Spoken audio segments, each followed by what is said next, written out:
안녕하세요. 출발 증시와이드 2부 시작하겠습니다. 간밤 뉴욕 증시는 올해 들어 처음으로 나흘 연속 하락세를 보였습니다. 미국의 10년물 국채금리가 2년 만에 최고치를 기록했다라는 것이 시장의 발목을 잡기도 했는데요. 미국 증시 영향으로 우리 시장도 장 초반에는 약세를 보이기도 했지만 현재는 모두 강보합권에 움직이고 있습니다. 외국인 코스피 쪽에서 5거래일째 매수세를 해주고 있고 그 가운데 삼성전자를 강하게 사주고 있죠. 코스닥 지수 현재 강보합권에 움직이고 있습니다.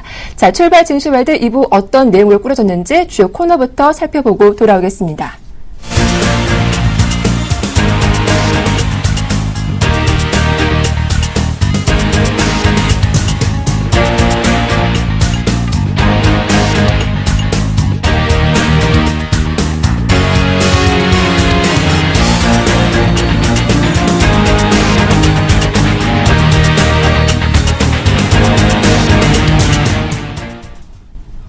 자, 먼저 9월 FOMC를 앞둔 경계 심리의 코스피 지수도 방향성 탐색에 나오고 있죠. 잠시 뒤에 FOMC 영향력과 그에 따른 국내 증시 영향에 대해서 자세하게 분석해보는 시간 준비했습니다. 흥국증권 민상일 센터장과 함께 하겠습니다.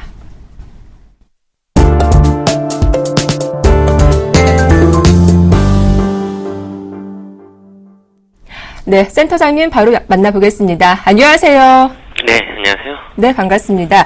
자, 리포트를 보니까 여전히 경기 회복에 대한 기대보다는 QE3 축소 우려가 더 크다고 보셨던데요. 먼저 9월 FOMC 전망 어떻게 보시는지 의견 들어보겠습니다. 전체적인 시장에서의 기대치는 아무래도 네. 9월 FOMC에서 양적 완화 축소에 대한 부분들이 좀 나오지 않겠냐라는 생각들이 좀 있는 것 같습니다. 근데 그거를 실질적으로 이행을 하든 이행을 하지 않든 이미 시장은 이제 그런 부분들을 좀 많이 반영을 하고 있다라고 봐야 될 것 같고요. 최근에 이제 미국의 그 장기 금리가 올라가는 모습이라든지 아니면 미국의 주식 시장이 더 이상 오르지 못하고 밀리는 형태의 부양이 나타난다든지 하는 흐름 속에서 FOMC를 앞둔 부담감들이 글로벌 금융시장에 전체적으로 좀 나타나고 있는 걸 확인할 수가 있다라고 볼 수 있을 것 같습니다.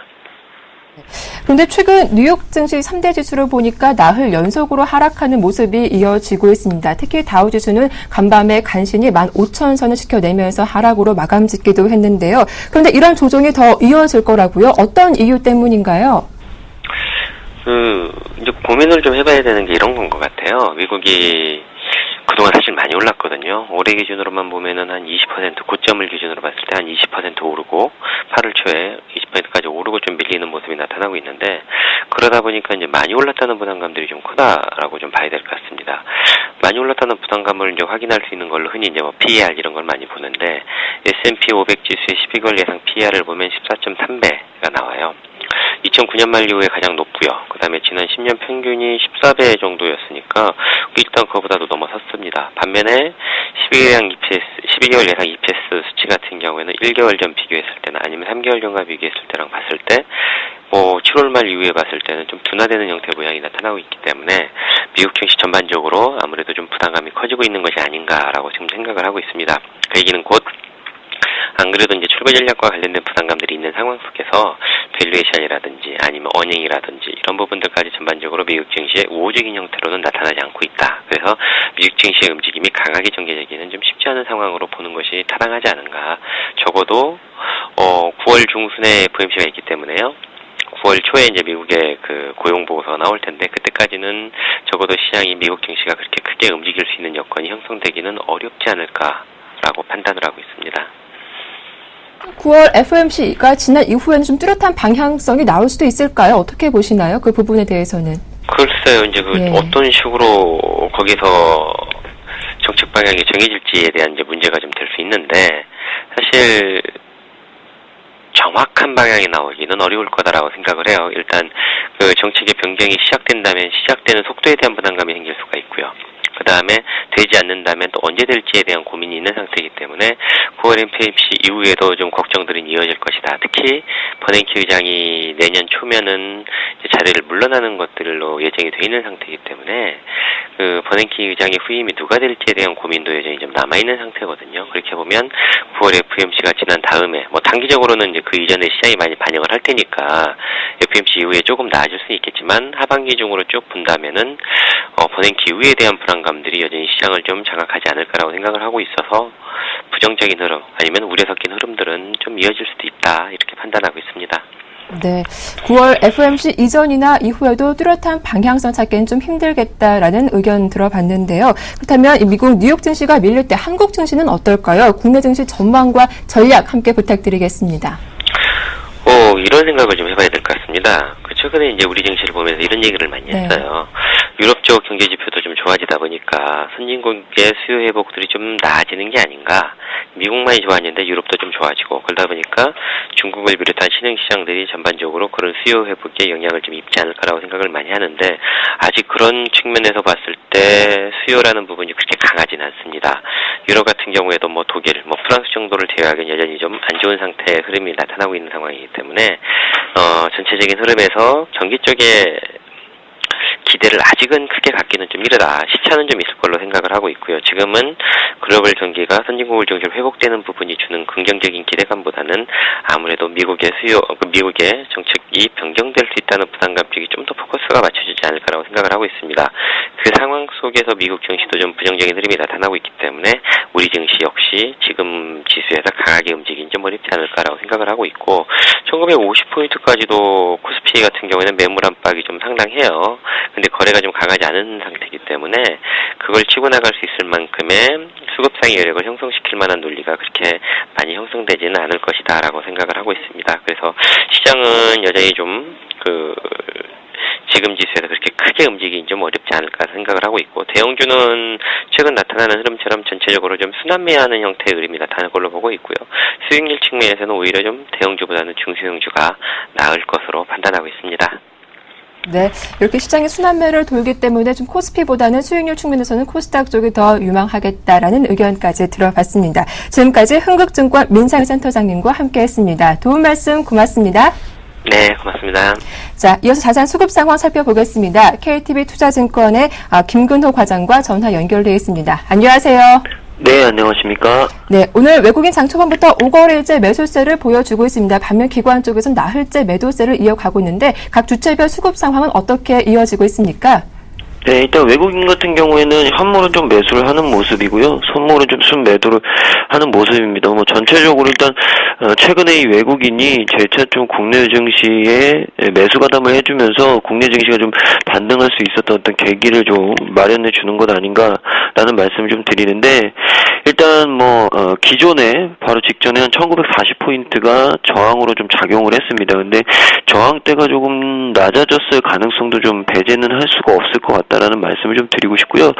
1930포인트에서 1940포인트 정도 가면 이 외국인의 이 매물이 재차 좀 나올 가능성이 있지 않을까라는 말씀을 좀 조심스럽게 드리고 싶습니다. 그러니까 외국인이 무작정 계속 매수를 할 수 있는 상황은 분명히 아니다라는 말씀을 다시 한번 드리는 거고요. 일단 이런 부분들이 현물은 조금 사고 있지만 또 선물에서 계속 선물에서 좀 매도 포지션을 가져가는 이유가 아닐까라는 말씀을 좀 드리고 싶습니다. 그래서 오히려 이 선물을 이용해서 현물 시장을 좀 흔드는 맥도독 현상 이 부분은 외국인이 최근에 가장 선호하는 전략이라고 좀 말씀을 드리고 싶고 이런 부분들이 외국인의 수급으로 좀 이어지고 있는 것 아닌가라는 말씀을 드리면서 기관 같은 경우에는 코스피 쪽에서 순매도 그리고 코스닥 쪽에 그리고 선물에서 좀 순매수 포지션을 가져가는데 사실 지금의 선물 매수 포지션은 그렇게 큰 의미는 아직 없는 것 같습니다. 언제든지 좀 순매도로 돌 수 있는 물량을 가지고 있는 것 같고요. 현물 쪽을 좀 말씀드리면 일단 코스피 쪽에서 계속적으로 좀 매도를 하고 있습니다. 이 물량들을 좀 외국인이 받아가는 형국인데 일단 기관 같은 경우에는 아직까지 국내 증시에 대해서 긍정적인 시각을 분명히 가지고 있는 것은 아니다라는 느낌을 굉장히 좀 많이 받았습니다. 이런 부분들이 좀 수급적으로 이어지고 있는 것 같고요. 일단 기관의 수급이 여기서 좀 동반이 돼준다면 그래도 장이 조금 더 치고 갈 수는 있겠지만 역시나 외국인과 기관의 어떤 상충되는 최근 수급 흐름들, 그리고 기관이 아직까지는 국내 증시에 굉장히 좀 소극적이다, 이런 말씀을 수급 상황으로 좀 말씀을 드리고, 개인 같은 경우에는 이 코스피 선물 쪽에서는 코스피와 선물 쪽에서는 순매수를 좀 가져가고 있습니다. 코스닥 쪽에서는 순매도를 좀 일관하고 있는데, 일단 개인 같은 경우에는 대형주 쪽에서는 그래도 좀 대형주 쪽에서 어떻게 수익을 좀 내보려는 포트폴리오를 좀 구성하고 있는 것 아닌가라는 느낌을 굉장히 좀 많이 받고 있습니다. 네, 뭐 오늘 이 코스피 쪽에서의 매수 물량, 순매수 물량 정도로는 뭐 그렇게 크게 이 설명은 안 되겠지만, 일단 어제와 오늘 조금 이 코스피 쪽, 대형주 쪽에서 포트폴리오를 좀 채우려는 모습들이 일단 시장에서 어느 정도 좀 대형주 위주의 플레이들을 좀 할 수 있다, 해야 되는 것 아니냐라는 얘기들이 좀 흘러나오면서, 일단 개인 같은 경우에는 대형주 쪽으로 좀 이 포트폴리오를 좀 짜보려는 움직임들이 수급으로 좀 확연하게 나타나는 것 같고요. 코스닥 같은 경우에는 오늘 좀 외국인과 기관들이 좀 받아주는 틈을 타서 개인 같은 경우에는 조금 물량 부담을 줄이려는 움직임을 수급상으로 굉장히 좀 보여주고 있는 것 아닌가라는 말씀을 좀 드리고 싶습니다. 그래서 뭐 개인의 포지션을 봤을 때는 일단 최근에 어떤 흐름 트렌드를 봤을 때 이 대형주 쪽에서 좀 승부를 해보겠다라는 느낌들을 많이 받고 있다라는 말씀 드리겠습니다. 네, 선물 쪽 영향력이 커지면서 일단 외국인의 수급 변화에 좀 주목을 해보자라는 말씀 들어봤습니다.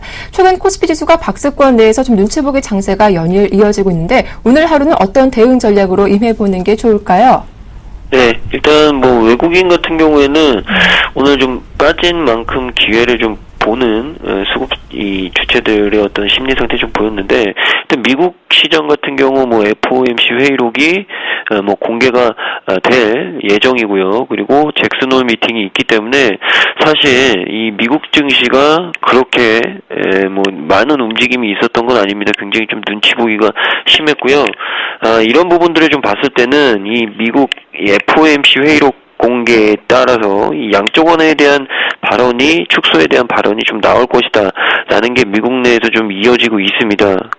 이런 부분들이 이 미국 시장이 방향성을 좀 잃게 만드는, 혼조세를 좀 겪게 만드는 이 가장 큰 요인이 됐을 텐데, 일단 이 미국 쪽의 시장 참여자들은 이 9월 달에 양적 완화에 대한 축소, 이 부분이 실행될 가능성이 높다라는 부분이 훨씬 더 우세합니다. 그러니까 미국 내에서 이 양적 완화 축소에 대한 움직임은 9월 달부터 본격적으로 시작할 수 있다라는 어떤 심리들이 굉장히 좀 형성이 크게 되어 있습니다. 그렇기 때문에 모르겠습니다. 이 양적 완화가 실질적으로 축소가 되더라도 이 충격은 있겠지만 그렇게 큰 충격, 오래 가진 않을 것 같다라는 느낌을 많이 받는 게, 일단 어느 정도 시장에서 형성이 돼 있기 때문에 이 부분에 대해서는 분명히 학습 효과가 있다라는 개인적인 생각을 가지고 있고요. 그에 따라서 그렇게 큰 충격은 아니지 않을까. 오히려 이 양적 완화 축소 이후에 경기 개선에 대한 부분을 조금 더 준비해보는 모습이 좀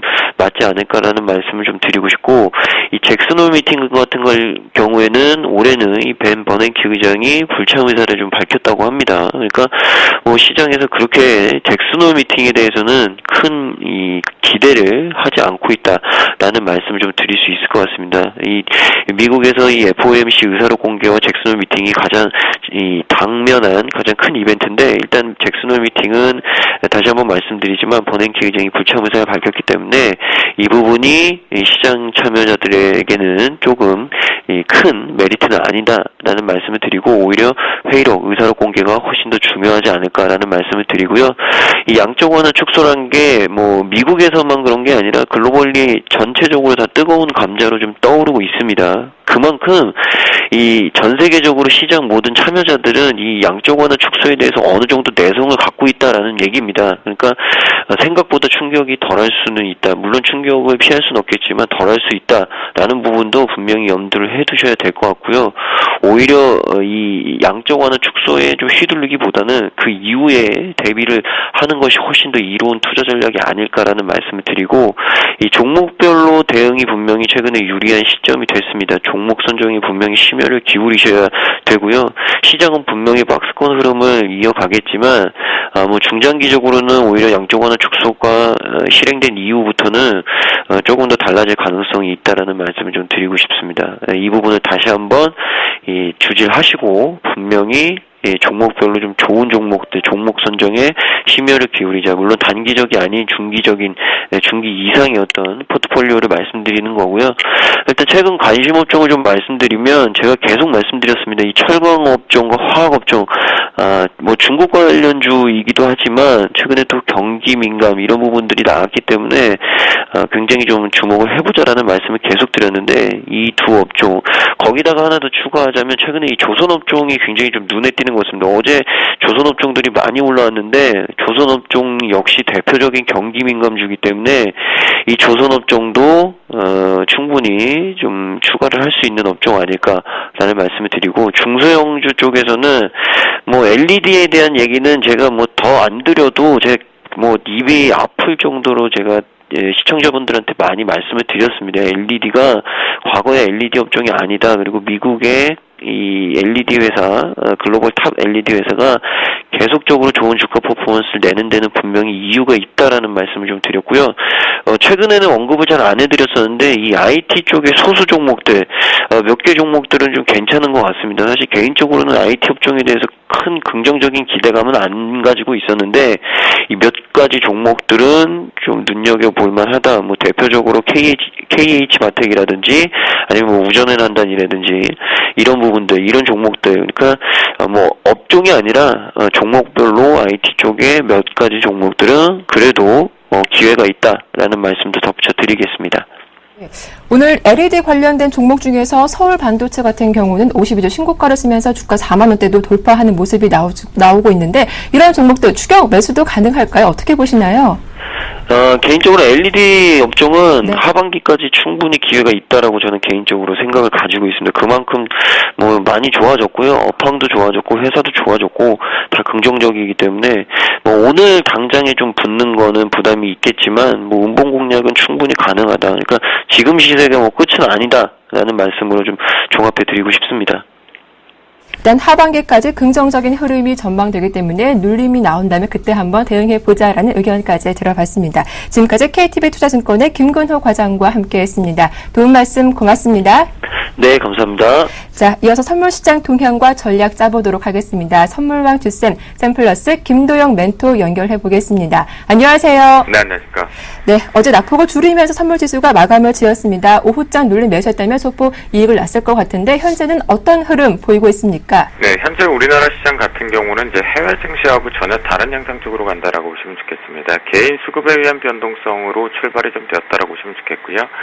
지금 마이크를 잡으면서 보면 외국인들의 매도세가 갑작스럽게 좀 축소가 되었고 금융투자 쪽의 매수분들도 이제 축소가 되는 현상입니다.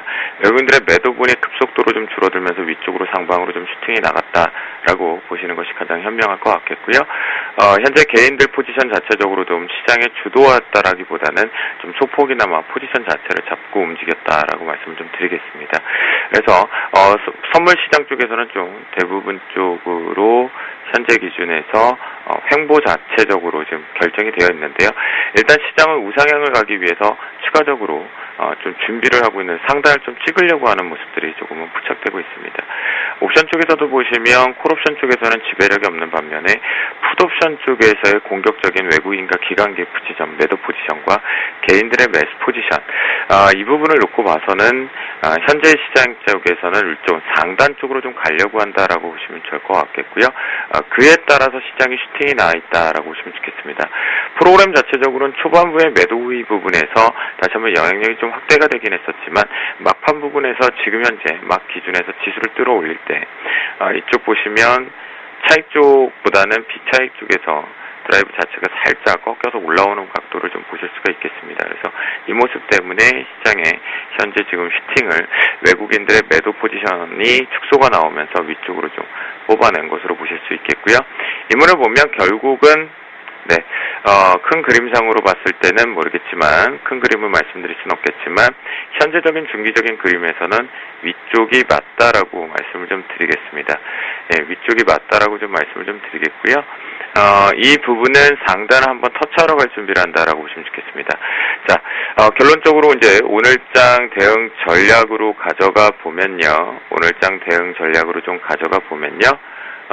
결론은 시장 자체가 이제는 위쪽으로 한번 제대로 가려고 한다. 단기 상승 쪽을 확인해보자라고 한다라고 보시면 좋겠는데, 단기론적으로는 상승 가려 한다라는 부분, 결국은 위쪽, 어떻게든 제간에 털고 가는 부분, 철저하게 개인들 포지션과 다르게 지금 시장이 양상 쪽으로 가고 있다라고 말씀드리겠고요.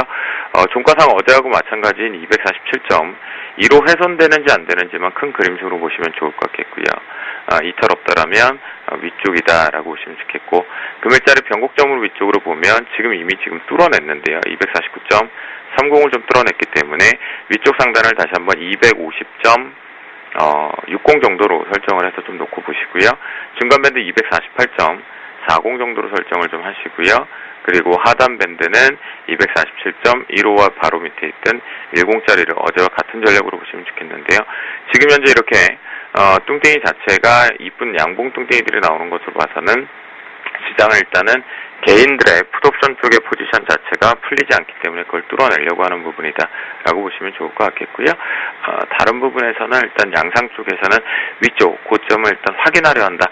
해외 증시와 전혀 상관없고 일단 확인하려고 하는 부분이니까 여러분들께서도 일단 매도 포지션은 아직까지는 좀 잡지 않고 보시는 것이 지난 금요일부터 발생된 티커플링의 증상인 것 같습니다.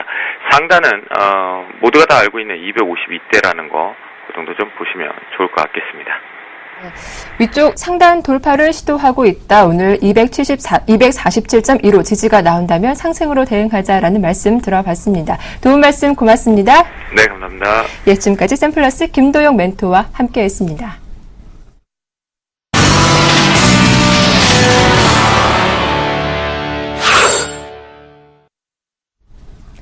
네, 오늘의 전문가가 선정한 업앤다운 특징주 살펴보겠습니다. 화면 함께 보시죠. 네, 먼저 업종목입니다. 크레듀인데요. 세르시오 흡수 합병 소식 결정에 주가는 5% 이상 급등세를 보이고 있습니다. 다음 종목은 우전엔 한단인데요. 방수 스마트폰 발주량 증가 소식에 주가가 3% 이상 오르고 있죠. 다음은 서울반도체, LED 조명 시장에서 성장성이 기대되면서 주가는 4만 원대를 돌파하고 있습니다. 다음은 오늘의 다운 특징주입니다. 먼저 현대차입니다. 노조의 부분 파업 소식에 주가는 하락세를 면치 못하고 있는 상황이고요. 다음은 금호산업입니다. 유상증자 추징설 나돌면서 주가 역시 하락세를 면치 못하고 있고, 삼lik식품이 신고가 이후 차익 매물이 나오고 있는 상황입니다. 네, 먼저 업종목에 대한 대응 전략 짜보도록 하겠습니다. 오늘 순서는 동보증권 방배지점의 김혜란 연구원과 함께하겠습니다. 안녕하세요. 안녕하세요. 예, 먼저 M&A 기대감에 오늘 크레듀가 강세를 이어가고 있는데 대응 전략 어떻게 짜보는 게 좋을까요? 네, 맞습니다. 지금 크레듀가 지금 세리CEO 흡수 합병하기로 결정했다는 소식에 강세 보이고 있는 모습인데요. 우선 세리CEO 같은 경우에 이제 지난해 11월달 삼성경제연구소에서 물적 분할한 회사입니다. 특히 이제 공공기관이나 관계사의 간부, 실무진에게 교육 콘텐츠 제공하는 회사인데요. 무엇보다도 우선 세리CEO 자체 실적만 보면은 지난해 연간 매출이 223억 원, 영업이익이 109억 원으로 이익 규모가 크레듀의 작년 연결 실적을 오히려 초과하고 있는 부분이기 때문에 이번 흡수합병을 통해 가지고 크레듀에서는 사업 영역적으로는 재직자 기준으로 기업 교육이라든지 사업 영역이 확대될 수 있고, 또 콘텐츠 새롭게 확보하면서 경쟁력이라든지 또 수익성 강화될 수 있는 긍정적인 흡수합병 기사라 공시 결과라고 보고 있습니다.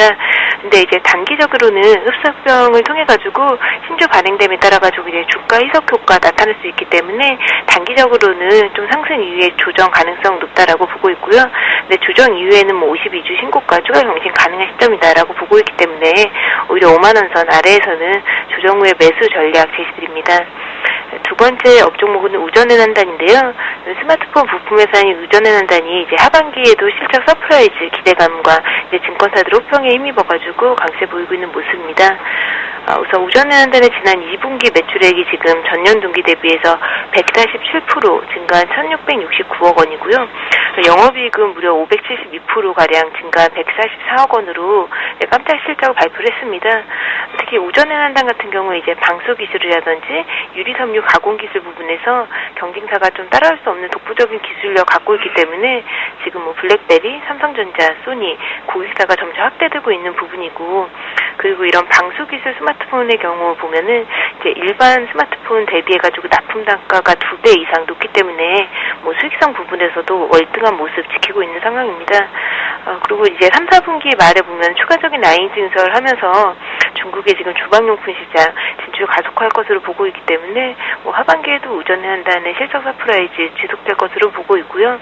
따라서 이 종목 같은 경우에도 이제 1,500원 선 아래에서는 우리가 분할 매수 접근하셔서 좀 중장기적으로 지켜보시고 가져가셔도 좋을 것 같다 싶습니다. 마지막 업종목은 서울 반도체인데요. 최근에 이제 LED 조명 시장 성장 기대감 속에 뭐 LED 관련주들이 강세 보이고 있는 모습입니다. 특히 서울 반도체도 지금 52주 신고가 경신하고 있는 모습인데요. 서울 반도체 2분기 매출액은 지금 15% 증가한 2,655억 원. 그리고 영업이익이 특히 이제 시장 컨센서스가 195억 원이었는데 이를 대폭 이제 상회하는 292억 원 발표하면서 어닝 서프라이즈 기록을 했습니다. 그리고 이제 영업이익률이 11%까지 증가하면서 뭐 전 세계적으로 가장 수익성 높은 LED 업체가 됐는데요. 3분기에도 뭐 매출과 영업이익이 뭐 4에서 7%가량 증가한 2,780억 원, 영업이익도 310억 원 정도 나올 것으로 전망되고 있는 상황이라서 긍정적으로 보고 있습니다. 그리고 이제 그동안에 조명용 LED가 기대 이상으로 성장하면서 뭐 백라이트 유닛이 역성장하는 부분에 영향이 좀 많이 미미해진 상황이고, 그리고 앞으로 이제 주거용 LED 조명 쪽에서 수요 촉진 일어날 것으로 보고 있기 때문에 서울 반도체의 추가적인 이익 개선도 가능한 시점이다라고 보고 있습니다. 이제 마지막으로 수급적으로 좀 보시면은 외국인들 지속적으로 매수인 유입되면서 증권사들도 목표가 5만 원으로 상향한 모습인데요. 하반기에도 실적 개선 기대감 높기 때문에 역시 추가 상승 가능한 시점이다라고 보고 있고, 뭐 4만 원 선 아래에서는 매수 접근 유효할 것으로 보고 있습니다.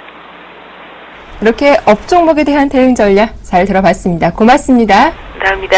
네, 지금까지 동보증권의 김혜란 연구원과 함께했고요. 이어서 다음 종목에 대한 대응 전략도 짜보도록 하겠습니다. 메르츠 종금증권의 강보경 대리 연결되어 있습니다. 안녕하세요. 네, 안녕하세요.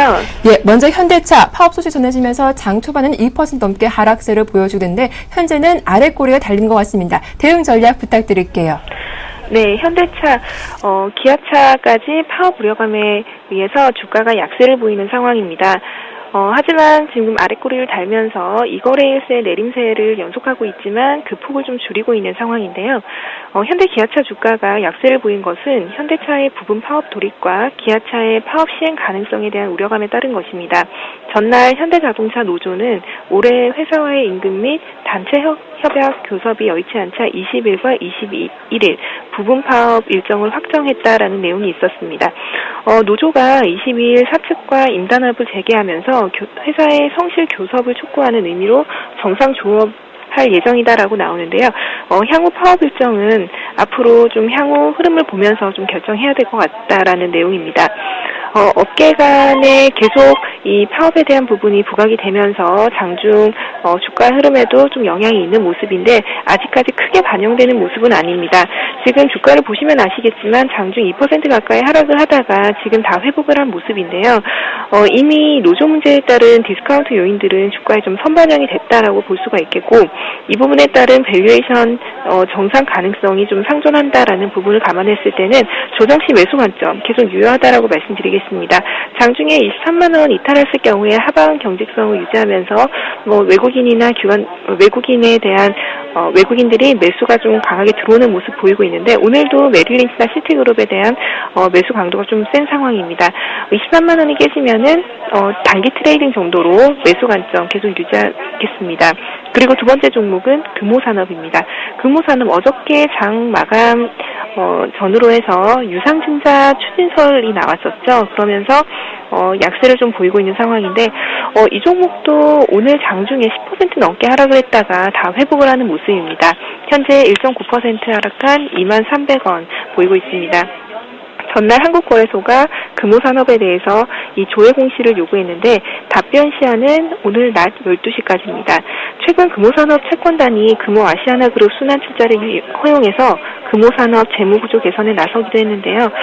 재무구조 조정 정상화에 따른 단계 과정이다라고 보실 수가 있겠고, 다만 유상증자에 대한 만약에 이 부분이 결정이 된다면 규모가 어느 정도인지, 그리고 어느 가격이 어떻게 되는지 좀 확인할 필요가 있기 때문에 일단 답변 시한까지는 좀 관망을 하자, 그리고 그 이후에 대응하자라고 말씀을 드리도록 하겠습니다.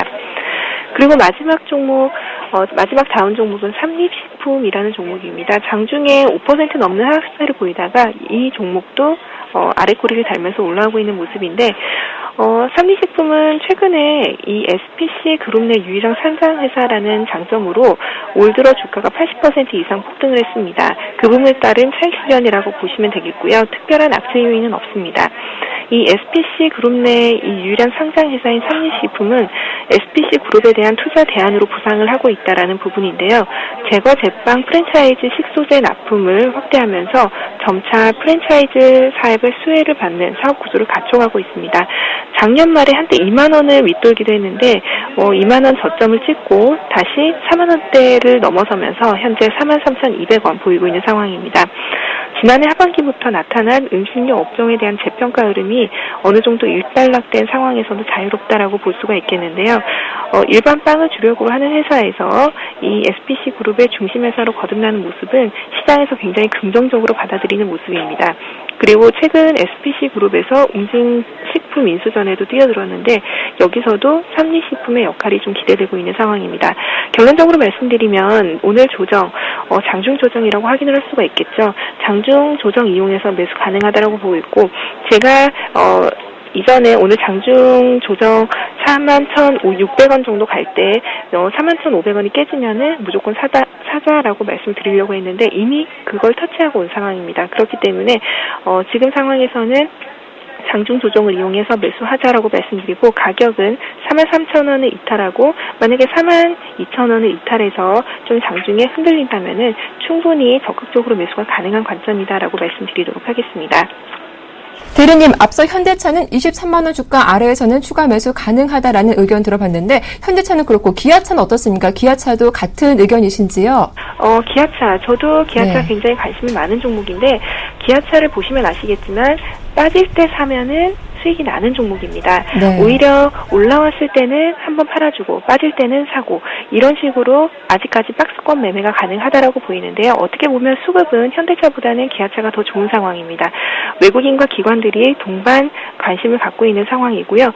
이렇게 된다면은 현대차에 따른 기아차까지 파업 가능성이 있지만 파업에 의해서 장중에 조정이 나온다면은 이 종목도 장중 눌림목 이용해서 겁내지 말고 매수하시자라고 말씀드리도록 하겠습니다.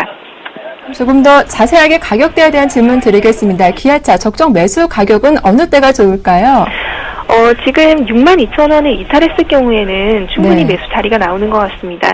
지금 자리에서는 오늘 큰 변동폭은 없지만 지금 메릴린치나 UBS나 맥쿼리 증권, 외국계 증권에서 계속 받치고 있는 흐름인데 만약에 장중에라도 62,000원 초반이 오거나 살짝 이탈한다면은 그 가격대에서는 1차적으로 분할 매수를 해보시고 한 2번 정도에 걸쳐서 나눠 사신다는 생각으로 좀 분할 매수 관점으로 말씀드리도록 하겠습니다.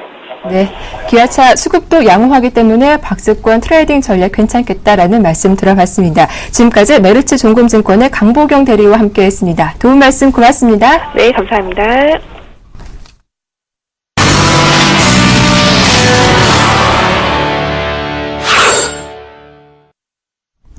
네, 자세한 중국 증시 출발 상황 살펴보도록 하겠습니다. 리딩투자증권의 우성재 팀장님 연결되어 있습니다. 안녕하세요. 예, 안녕하세요. 네, 어제 오후장 들어 저가 매수세가 유입되면서 중국 상해 증시가 상승세로 마감 짓게 됐습니다. 오늘장 분위기는 어떻게 전개되고 있습니까? 예, 지금 현재 상해 종합주가지수 약세 움직임 나타내고 있습니다. 네. 2080.35포인트대 장 움직임 보이면서 시장에서의 매도 물량들 좀 소폭 출현하고 있는 상황인데요. 전일 시장에서 반발 매수의 유입과 함께 오후장에 매수가 좀 유입되는 모습이었지만 그 힘이 크게 이어져 나가지는 않고 있는 상황입니다. 지금 시장에서의 간망 심리가 많이 커지고 있는 모습을 보이고 있는 상황인데요. 결국 상해 종합주가 지수가 2100선을 돌파하는 데는 조금은 시간이 걸릴 것으로 전망이 되고 있습니다. 지금 최근 중국의 대도시 집값 상승세가 계속적으로 지속되는 모습을 보이면서 부동산 긴축 기조에 대한 부담감들이 좀 많이 커지고 있는 상황인데요. 이에 함께 A주에서는 325개사의 A주 325개사의 3분기 실적 전망치가 발표가 발표가 됐었는데 지금 70%에 가까운 기업들이 실적 호조를 예고하고 있는 만큼 기업 실적 개선에 대한 기대감들을 꾸준히 확대되고 있다고 보시면 좋을 것 같습니다. 지금 중국 공무원에서는 중국의 단기적인 채무위기 발생 가능성은 좀 제한적이란 언급을 내놓으면서 중국에 대한 부채 부담감을 줄이기 위한 움직임이 보이고 있는 상황인데요. 최근 고속 성장에서 중저속 성장으로 좀 전환되고 있는 모습을 보이고 있는 가운데 중국 경제는 완만한 성장세를 이어져 나갈 확률이 높다라는 의견을 공무원에서 나타냈습니다. 지금 중국 같은 경우는 상승 모멘텀의 부재 속에서 증시가 강한 움직임을 보이긴 좀 어려울 것으로 보이고 있는 가운데 시장은 보합권 혼조장세 움직임 이어져 나갈 확률이 높은 만큼 이러한 부분 염두하시고 접근하셔야 되겠습니다. 네, 이렇게 중국 증시 출발 상황에 대해서 자세한 말씀 들어봤습니다. 지금까지 리딩투자증권의 우성재 팀장과 함께했습니다. 도움 말씀 고맙습니다. 네, 고맙습니다.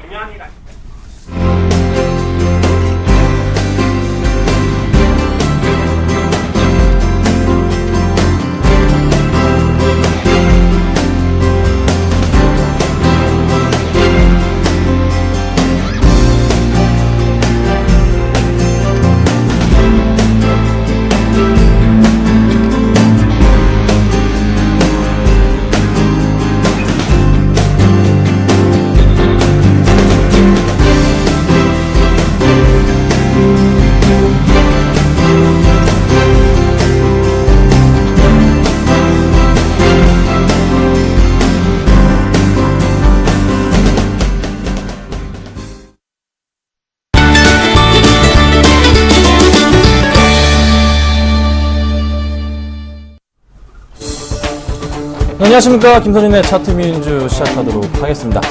자, 지수가 다시 플러스권으로 빠르게 전환을 하고 있는 모습이네요. 지금 벌써 1922포인트 돌파했습니다. 자, 코스닥지수 551포인트, 완벽하게 550 안착한 흐름이 나타나 줍니다.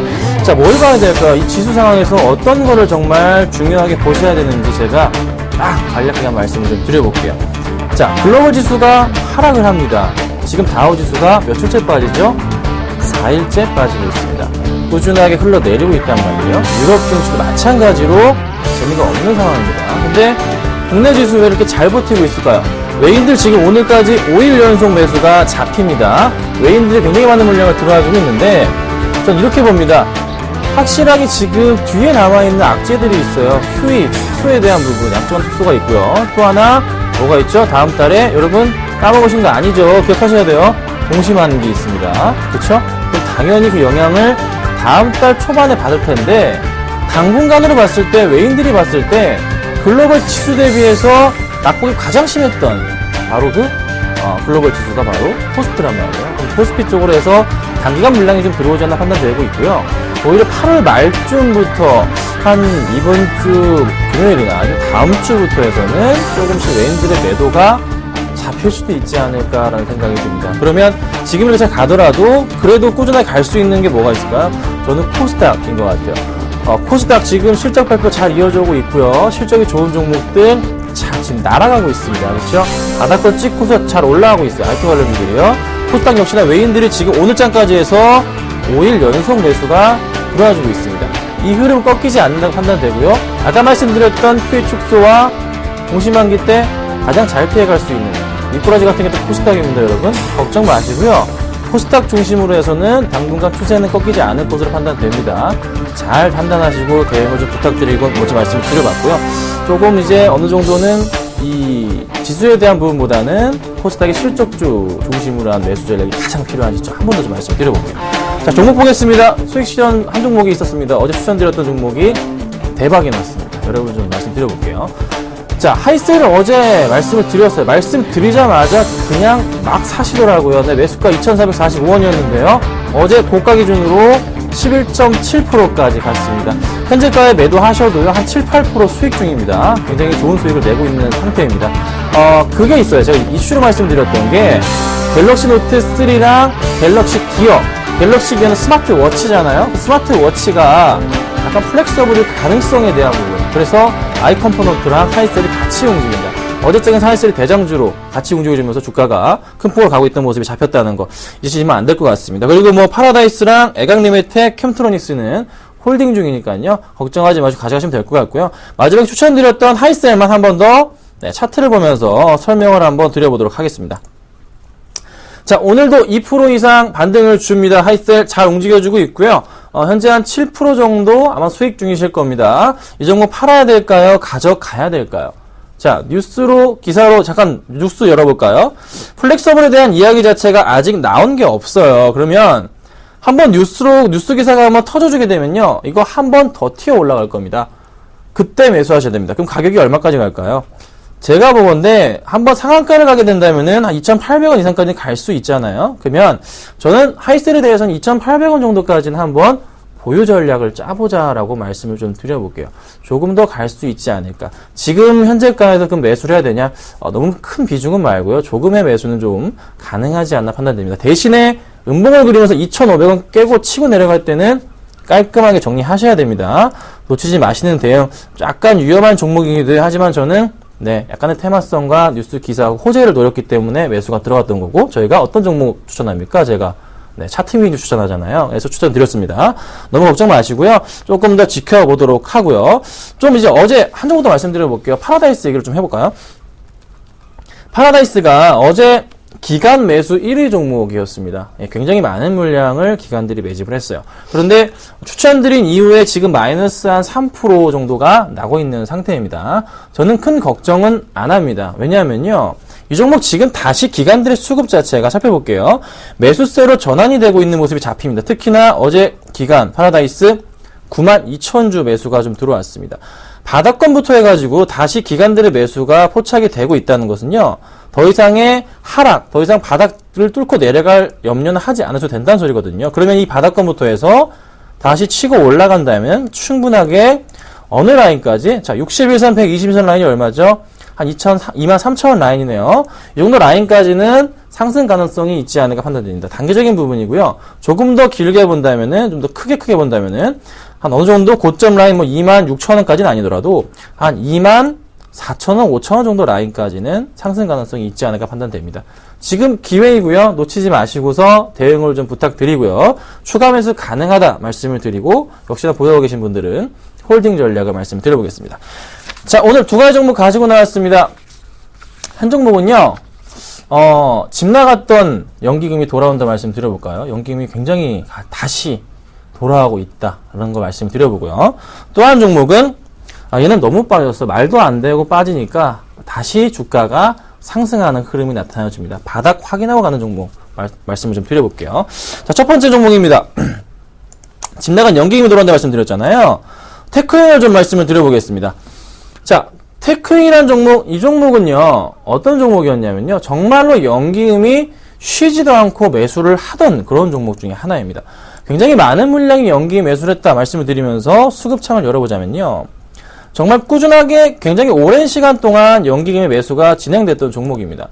자, 올해 1월부터 살펴볼게요. 올해 1월부터 해서 연기금이 지금 몇만 주가 보유하고 있죠? 여기 살펴볼까요? 84만 주의 물량을 연기금이 1월부터 해서 지금 8월까지 매수를 한 모양새입니다. 그런데 재밌는 점은 최근의 흐름은요, 최근의 연기금 언제부터 살펴볼까요? 쭉쭉 빠졌던 차트를 보면서 말씀드려볼게요. 바로 이때 6월부터 해서 연기금의 횡보를 살펴볼게요.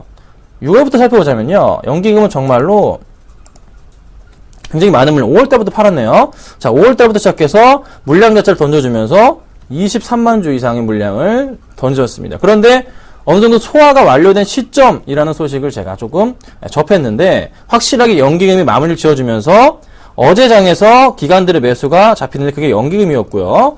오늘 장에서 이 종목 지금 상당히 또 많이 천천히 다시 올라갑니다. 지금 오늘도 1% 이상 반등 주고 있고, 최근에 차트 흐름 자체가 꺾이지 않고서 다시 올라가는 모습이 주고 있는 모습이 확실하게 연기금이 이제는 바닥권 라인. 또 이 종목을 크게 본다면요, 현재 구간 자체가 이제 상장한 게 2011년 상장했는데 5,000원대 부근을 완전 바닥권으로 인식을 하면서 주가가 다시 치고 올라갑니다. 주봉입니다. 치고 올라갑니다.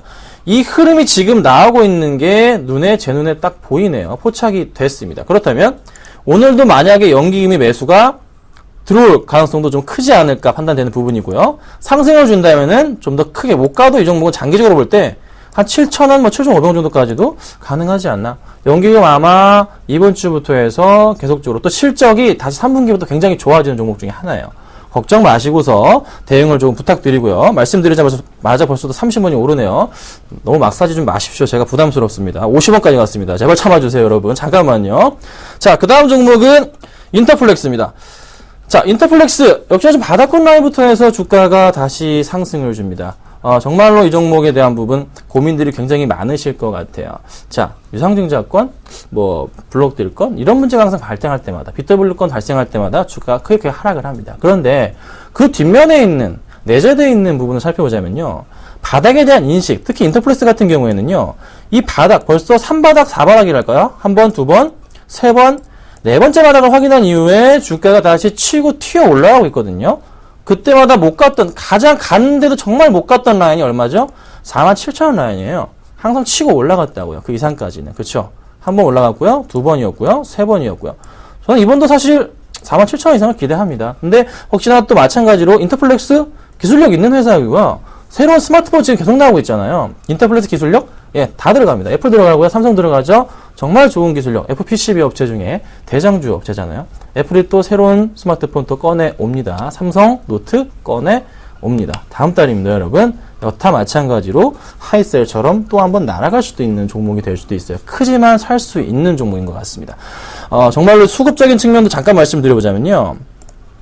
인터플렉스의 수급 확실하게 좀 예전에는 꼬여 있었습니다. 그런데 최근 들어 수급을 살펴보자면 어느 정도는 이제 수급적인 변화가 서서히 감지되고 있는 모습 자체, 연기금과 투신권을 중심으로 해서 매수세가 조금씩 최근 들어서 다시 집중이 되고 있는 것. 확실하게 거의 4중 바닥 찍고서 가격 메리트 발생하니까 팔았던 기관들 다시 역시나 제 집으로 돌아오는 겁니다. 반등 주고 있죠. 못 가더라도 이 종목 우리는 얼마 먹죠? 3% 먹잖아요. 3% 충분하게 가능해서 43,000원 정도까지. 43,000원 라인 얼마 안 돼요. 바로 그 전에 빠지기 전에 그 박스권 라인이에요. 그냥 가는 겁니다. 그냥 43,000원 가는 종목이에요. 걱정 마시고서 조금 충분하게 가져가시고 대응하시면 좋지 않을까 말씀드려볼게요. 자, 그러면 제가 오늘 테크윙 정말 돌아온 연기금 환영하는 종목 중에 하나이고, 인터플렉스 역시나 마찬가지로 기관이 재매집하고 있는 종목 중에 하나입니다. 뭘 추천드릴지 저도 참 고민이 되는데요. 저는 그래도요, 조금 완벽한 바닥권에서 탈피를 보여주고 있는 테크윙을 조금 추천을 드려볼게요. 자, 테크윙을 한 번 더 보겠습니다. 자, 테크윙 5,950원 라인이고요. 지금 21선 뚫을 준비하고 있는 모습입니다. 자, 5,950원. 현재 가격을 잠깐 살펴볼게요. 5,950원까지만 사겠습니다. 여러분, 5,950원까지만 살게요. 그 이상은 사지 마셨으면 좋겠습니다. 뭐 제가 어떻게 할 수는 없지만 되도록이면 그렇게 부탁드리고요. 상승을 가지고 온다면요.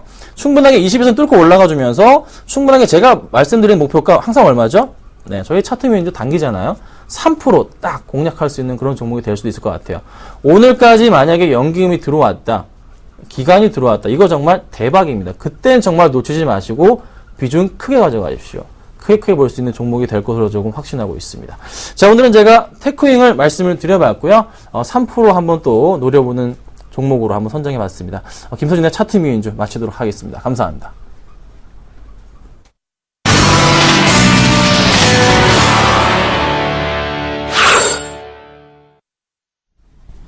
네, 앞서 1부에서 추천받은 시초가 공략주 기억하시죠? 강정환 부장님의 롯데푸드였는데요. 현재 어떤 흐름 보이고 있는지 종목 AS 해보겠습니다. 먼저 추천 이유 다시 한번 정리해드릴게요. 먼저 4분기부터 주력 사업이 완만한 회복세를 보일 것으로 기대된다. 빈가와 유지 부분인 4분기부터 완만한 회복을 보일 것으로 전망하셨죠. 또 두 번째 이유는 저평가 메리트, 올해 실적 전년 대비 순이익이 80% 증가했다라는 이야기 들었고요. 무엇보다 기관의 매수가 긍정적이다라는 분석이었습니다.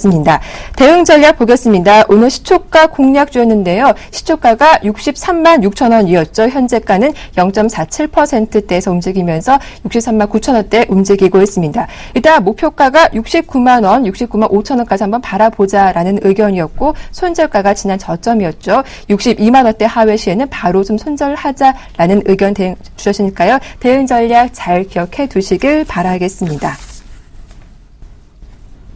네, 현재 외국인 현선물 모두 매수해주면서 코스피 지수가 1922포인트까지 올라왔습니다. 오늘 하루도 현명하게 대응하시길 응원하겠습니다. 함께해 주셔서 고맙습니다.